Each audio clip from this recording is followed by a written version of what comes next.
Jackie Izzo, how was the food at Rome Catholic? Oh, the food at the Rome Catholic was fantastic. I loved ours too. My daughters. I don't want to say. I was eating the cafeteria. Oh, no one eats in the cafeteria. What are you talking about? I love the cafeteria. Oh yeah, food. they got good stuff. Mm-mm. Yeah, we all ate in the cafeteria. It was homemade. It was great. Yeah, it's to be honest with you, I'd go. But I've always wanted to do this where we'd go from school to school and we'd rate them and we'd give the top 10 out. Let's do it. Oh, Get on it. Angelo! Hey! Yeah. Listen. Mayor, Great idea, Mayor. I'm glad you put that in your State of the City or your budget proposal. We'll get right on it. One of her tax-free ideas that she's put together here. So, sure. All right. Well, listen. You had a very big. You had a very big day yesterday. This is. See if I have this correct. Your proposed budget is $700,000 below the tax cap without any property tax increase. That's that, and there's still construction going on. There's things happening. You've really done a great job with state and federal grant money, and it was a big day yesterday for you. It was, and you know the state and federal grant money.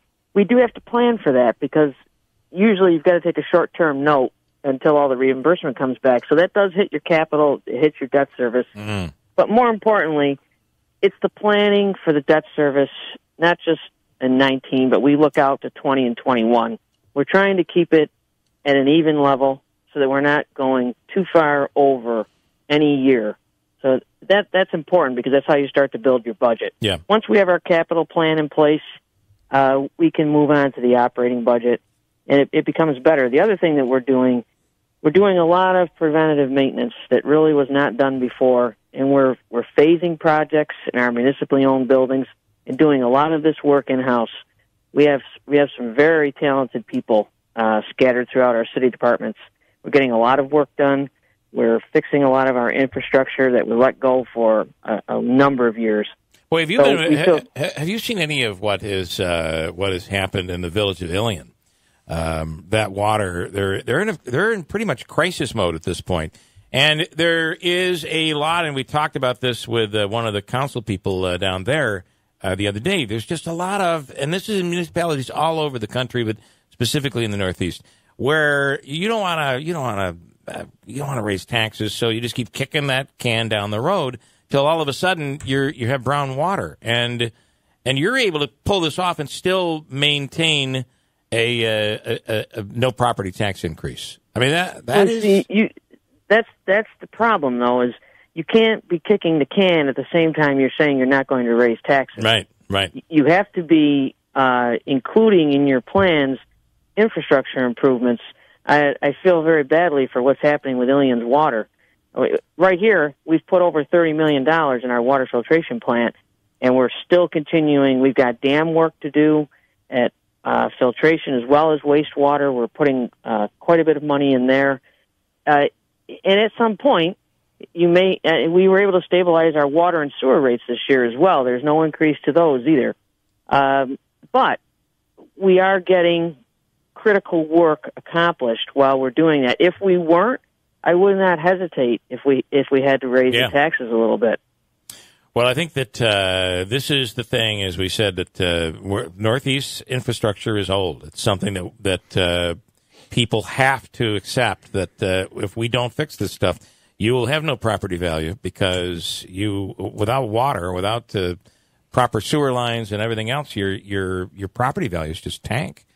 And well, so you we're got to going make those to do tough a decisions. huge project here, probably in 2021, where we're going to be replacing our main interceptor line for sewage. It's going to be it's a big project. The DEC has, when we got in here, they basically said, look, it's been about 40 years. You've got to find a way to do this. They've given us some grant money toward it, but it's $14 million. Right. So that's one of the things that we see coming that we are starting to plan for in the out years so that we don't get caught all at once having to raise rates astronomically where people can't handle it. I think it's big. And then these capital projects that you have going, it's going to be a very busy year in 2019 for the city of Rome. We're going to have construction for the next 3 years. A lot will go on in Rome. We've got the Paul project. That's going to be a great project in South Rome. You've got the DRI projects will start to kick off. You'll be seeing construction around downtown. There's a lot. There's building going on at Griffiths. We've got a 32,000 square foot building going up. I think there probably will be more projects there, and we've got a lot of rehabilitation projects throughout the entire city, including Griffiths. Our building permits over the last 2 years have gone up at least 20 to 30%. That's why we had to add on a building inspector. We have they just can't handle it, which is a good thing. Yeah. So not only are we having new construction, but we've got a lot of reinvestment in existing property, and that's important as well. Well, again, big news with staying below that tax cap and basically no tax increase. That's a big storyline right there. And Mayor, Bill had referenced, and you did as well, a lot of outside funding, state and federal grant dollars. Do you have a total on that, or were there some unique opportunities that you found this year in applying for different grants and monies? No, I don't. The grant monies are affecting some of the capital projects. For instance, we're going to see the real effects now of the downtown revitalization initiative in the next few years. What does the $10 million do? Mm-hmm. We have some other projects. We might have a project, for instance, UV disinfection that's going on at the wastewater right now. That's a mandated project, but the state gave us $3 million toward that project. That's huge. That's $3 million we didn't have to bond for, and it almost covered the project. They gave us $3 million as well at water filtration. So I think the state is doing well if they mandate something and you work with them. They're trying to bring some of that money back to your community. That's important because bonding, the debt service, it stays with you for 15, 20, 25 years. And so that is all that payment's always there, just like your house. Yeah. And those add up for a municipality because obviously with a $40 million plus operating budget, you're going to have a significant amount of bonding or debt service every year. Correct me if I'm wrong, the private money played a big role in all of this as well, right? You have private partners in a lot of these projects.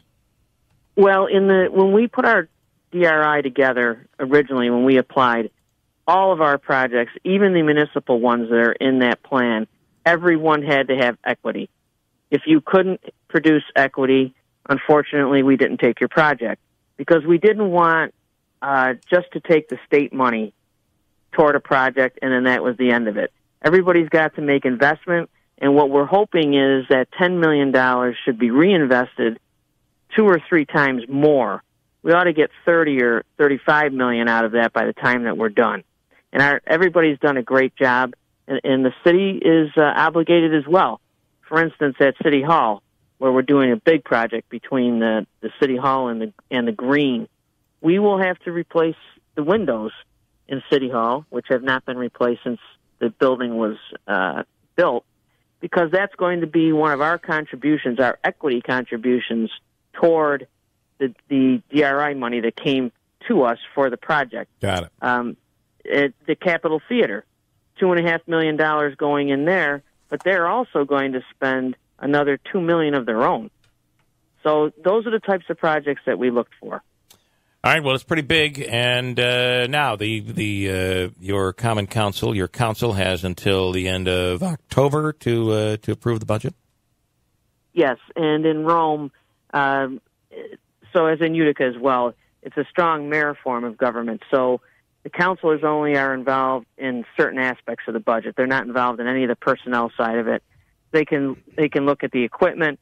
Obviously, they're the only ones that can bond. Mm-hmm. So we provided the capital budget at the same time now as the operating budget, so that the councilors, when they're having work sessions with our department heads, they can more closely scrutinize the capital now, so that we don't get into next year and they're still looking at capital projects. We'd like all of this to flow as one document.